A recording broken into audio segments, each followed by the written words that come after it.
Bienvenue dans une nouvelle vidéo d'actualité scientifique. Découverte d'une toute nouvelle méthode de refroidissement qui pourrait un jour remplacer nos réfrigérateurs polluants.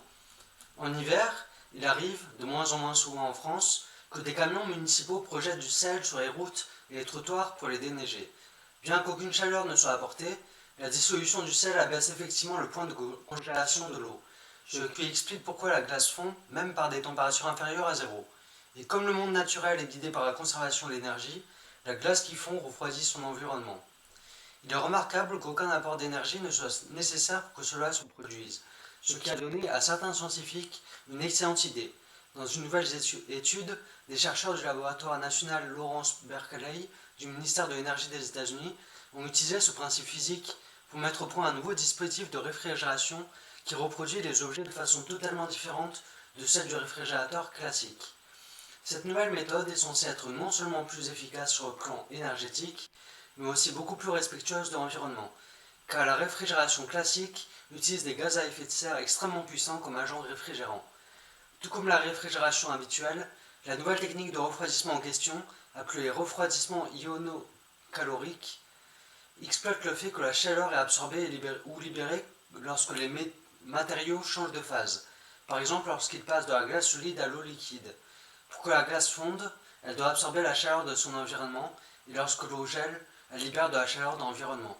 Dans un dispositif ionocalorique, ce changement de phase ne se produit pas en pressurisant ou en chauffant un matériau, mais plutôt par le biais du flux d'ions, qui sont des atomes ou des molécules chargées électriquement. Lorsqu'un champ électrique est appliqué à un matériau, les ions de ce matériau subissent une force et commencent à se déplacer.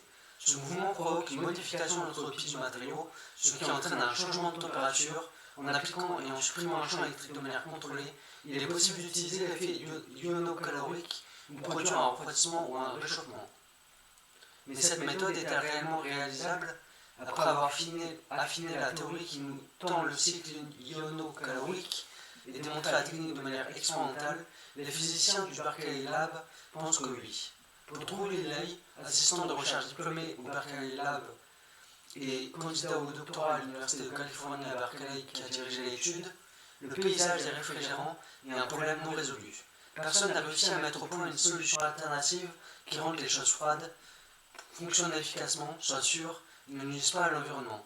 Nous pensons que le cycle ionocalorique a le potentiel d'atteindre tous ces objectifs s'il est réalisé de manière appropriée. Le dispositif ionocalorique est une technologie à état solide qui utilise le mouvement ionique, contrairement au refroidissement conventionnel qui repose sur le changement de phase d'un liquide pour absorber la chaleur et produire du froid.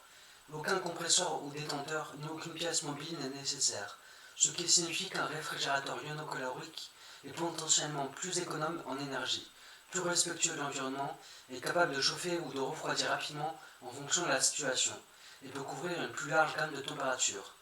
L'équipe de chercheurs a réalisé des expériences en utilisant un sel composé d'iode et de sodium pour faire fondre les cristaux de carbonate d'éthylène, un solvant organique couramment utilisé dans les batteries Li-ion en utilisant un seul volt de charge.